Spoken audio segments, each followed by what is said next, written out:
आज हम बात करेंगे अफगानिस्तान की, और अफगानिस्तान के बीच में जो यहाँ पे बात की जा रही है कि जो कुछ हो रहा है, जो अटैक चल रहे हैं, अफगानिस्तान जो हमारी मार लगा रहा है, हम जो अफगानिस्तान से लड़ रहे हैं, इस सब के बीच में सर आपसे बात कर रही हूँ, भारत का किया जा रहा है, ये भारत की प्रॉक्सीज हैं जो हमारे खिलाफ लड़ रही हैं, ये सब कुछ आप लोग कर रहे हैं। तो सर ऐसा क्यों कर रहे हैं आप लोग आराम से क्यों नहीं बैठने देते आप हम लोगों को?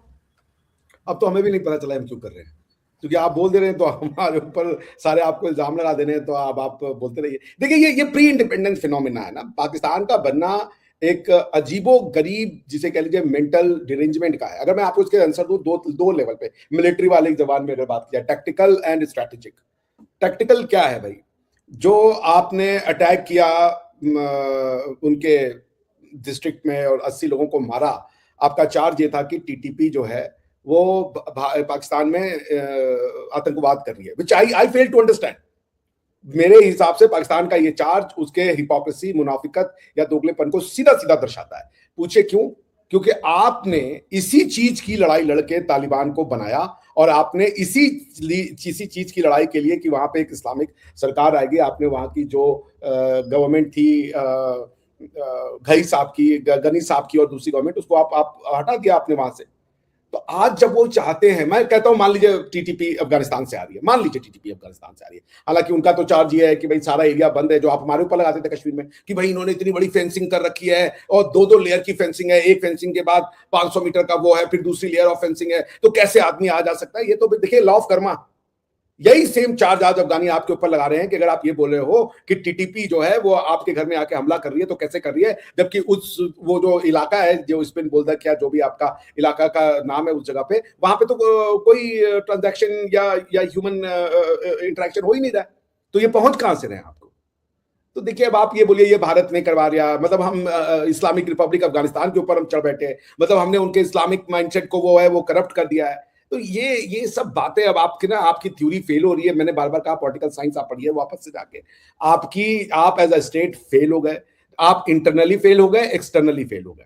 मतलब आप ना तो अपने नेबर्स के साथ अच्छे रिश्ते बना पा रहे हो, और ना किसी और के साथ आप अपने रिश्ते बना पा रहे हैं। तो आपको किताबों में जाकर के बैठना पड़ेगा। अभी तक आपके मन में बन रहे हैं, एक बात है, आपके रिश्ते अच्छे बन रहे हैं अपने नेबर्स के साथ, बांग्लादेश से आप नाराज हैं, चाइना से आप नाराज हैं, पाकिस्तान से आपकी नहीं बन रही, तो सर क्या आपके रिश्ते बन रहे हैं? तो ये तो सर शायद ह्यूमन नेचर है ना, अगर आपके नहीं बन पा रहे तो हमारे भी हर एक से नहीं बन पा रहे, फिर तो उसको इस तरह भी लिया जा सकता है।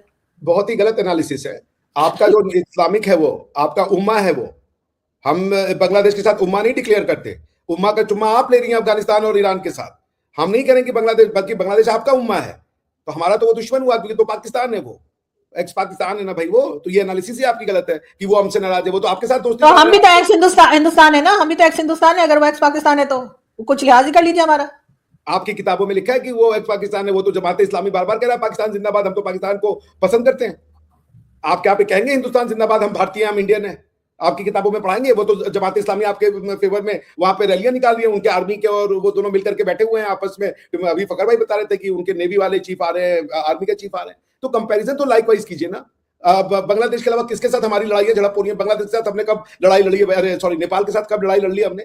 चाइना के साथ जो हमारी लड़ाई हुई थी गलवान में, वो मुश्किल से झड़प हुई, उसके बाद से तो कोई ऐसी बातचीत हमारे साथ हुई नहीं है उनकी कि हमारी उनके रिश्ते खराब हो। ट्रेड उनके साथ चल रहा है हमारा, मगर ये कि हम ओपन वॉर डिक्लेयर करते चाइना के साथ, ऐसा कभी हुआ? जबकि हमारी तो 1962 में एक वॉर हो भी चुकी है।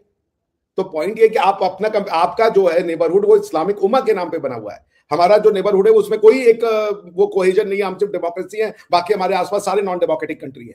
चाइना क्या डेमोक्रेसी है? सर हम तो आपको भी इस्लामिक नेशन बनाने वाले थे, आपने पहले हमें साइड पे कर दिया 1947 में, नहीं तो अभी तक हम भारत को भी गज़वा हिंद करके जो है ना हमने बना दिया होता, इस वक्त आप वो नवाज वाली टोपी पहन के बैठे हुए होते अफ्तार के टाइम पे, जहां लिखा होता डॉक्टर अब्दुल्ला बिन चीमा मिश्रा।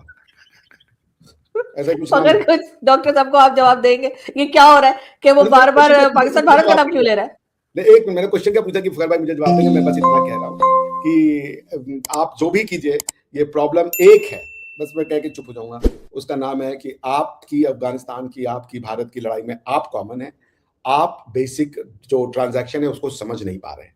ये लड़ाई समझ और ना समझ की है, ये कोई और चीज की लड़ाई है ही नहीं। जी, कि हमारे जो इंफॉर्मेशन मिनिस्टर है जनाब तारड़ साहब, उन्होंने जो फरमाया है वो मेरे ख्याल में पढ़ने से ताल्लुक रखता है। थोड़ा सा मैं आपको पढ़ के अगर सुना दूं तो शायद अच्छा होगा। अफगान तालिबान रिजीम गैर कानूनी और नाजायज है, ये हुकूमत जबर से कायम की गई है, ये कहना है वजीर हमारे इंफॉर्मेशन जो मिनिस्टर इत्तलाहात के वजीर तारड़ साहब फरमाते कि अफगानिस्तान में तालिबान की हुकूमत नाजायज, गैर कानूनी और खिलाफ इस्लाम है। प्रेस कॉन्फ्रेंस से खिताब करते हुए उनका कहना था कि अफगानिस्तान में तालिबान हुकूमत के इक़दामात पर आलमी सतह पर तशवीश बढ़ती जा रही है, जो बैनुल अक़वामी और इस्लामी कवानीन की भी खिलाफ वर्जी कर रहे हैं। वो कहते हैं कि अफगानिस्तान में दहशतगर्दों को तरबियत दी जाती है। उनका कहना है कि इस रजीम से अफगानिस्तान में खवातीन, बच्चे और अकलियत है, यानी जो माइनॉरिटीज हैं, वो भी महफूज नहीं है। उनके मुताबिक रजीम जो काबीना है उसमें कोई फीमेल या खातून शामिल नहीं है और मुल्क में लड़कियों को 13 बरस के बाद तालीम हासिल करने की इजाजत नहीं दी जा रही। उन्होंने ये इल्जाम आयद किया कि तालिबान खवातीन को इनके बुनियादी यानी बेसिक राइट्स जैसे तालीम और या रिप्रेजेंटेशन देने से इनकार कर रहे हैं। वो कहते हैं कि ये गैर शरई चीजें वो लोग कर रहे हैं। अब ये कौन कह रही है? आज की प्रेस कॉन्फ्रेंस में आपको बता रहा हूं। अब ये डॉक्टर साहब ये फैसला कौन करेगा ना? ये कहते हैं हमने इतनों को जहन्नम हासिल कर दिया। भाई बात यह है कि वो भी तो अपने वालों को शहीद कहेंगे, या आप भी अपने वालों को शहीद कह रहे हैं। अभी ज़बीउल्लाह मुजाहिद ने प्रेस कॉन्फ्रेंस की 3 बजे अफगान टाइम के मुताबिक, अफगानिस्तान टाइम के। हमारे वाले ने 4 बजे प्रेस कॉन्फ्रेंस की पाकिस्तान स्टैंडर्ड टाइम के मुताबिक। दोनों ने कहा कि हमारे 12-12 बंदे जो है वो इसमें मारे जा चुके हैं दोनों तरफ से। हालांकि ये तादाद जो है, ये नंबर जो है, ये दोनों तरफ काफी ज्यादा, अफगानिस्तान साइड पे भी बहुत ज्यादा है और पाकिस्तान साइड पे भी ये ज्यादा। दोनों जो है ये क्लेम करते हैं कि भाई हम बड़े पावरफुल हैं, हम बड़े ताकतवर हैं, और दोनों अपने आप को ये कहते हैं देखो आपकी लड़ाई किस चीज की है। एक बात है ना, या तो ये आप कहते हो कि जी हमने वहां पे कोई इस्लाम का झंडा खड़ा कर देना, और वो कहते हैं हमने यहां पे झंडा खड़ा कर देना। शायद ये मुझे लगता है कि ऐसा नहीं है, कुछ और ही है।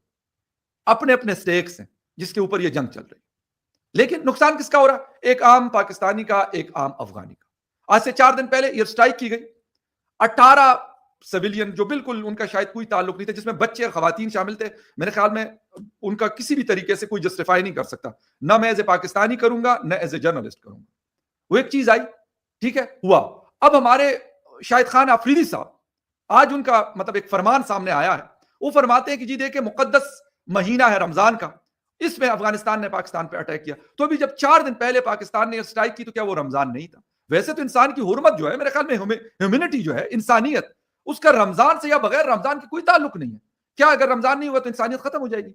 बच्चे, खवातीन, बूढ़े, क्या उनके राइट्स खत्म हो जाते? नहीं, वो रमजान के हटकर भी होते हैं, रमजान के दौरान भी होते हैं। लेकिन मुसीबत यह है कि हम एक ऐसे गड़बड़ वाली सोसाइटी में रह रहे हैं कि यहां पर क्या कहा जाता है, हमारे यहां मैं खत्म कर रहा हूं, 1979 के डिक्टेटर ने कहा ये मुजाहिदीन है, 2001 के डिक्टेटर ने कहा ये दहशतगर्द है। फिर उसके बाद वाले जो मुख्तलिफ लोग आते रहे, वो क्या कहते रहे, कोई उनको, फिर उन्होंने बाद वालों ने कहा ये गुड तालिबान और ये बैड तालिबान। अब वाले आगे कहते हैं ये खवारिज है। ओ भाई, तो मुझे तो समझाए कि मैं किसकी बात पे, मतलब किसकी बात पे यकीन करूं।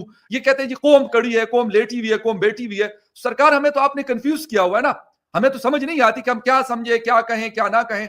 आप पहले ये डिसाइड कर लेना, किसी को बिठाकर, मोहम्मद बिन सलमान साहब को बिठा दे, या शेख जैद साहब को बिठा दे, या असानी साहब को बिठा दे, कतर वाले जो परसों जिनसे मिल रहे थे, कि सरकार तुसी फैसला करो कि केड़ा वाला जो है वो, आई एम सॉरी टू से, कि जहन्नम वासिल और केड़ा वाला नहीं है। मतलब ये कोई तरीका तो नहीं है ना।